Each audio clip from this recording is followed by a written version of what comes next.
Hello, magandang araw po sa lahat. Ako po si J.R. Principe, of course, galing sa Pilipinas at isang associate professor sa Universidad ng Pilipinas, Diliman.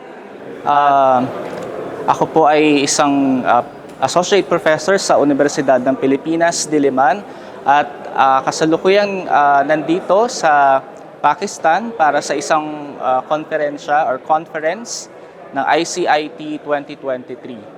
Tungkol naman sa kanilang universidad, ito ay napakagandang universidad. Ang kanilang mga facilities or pasilidad ay akmang-akma sa mga pangailangan ng mga estudyante. And also yung kanilang mga facilities are indeed state of the art. And I would really recommend ang mga future students galing sa Pilipinas na subukan na mag-apply dito sa universidad na ito. Ano ba yung mga impressions ko sa interaction ko sa kanilang mga students at sa kanilang mga staff?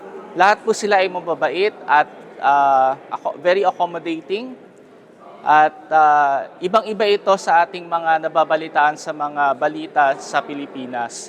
At perfectly, it's very safe here. And the people are very kind. And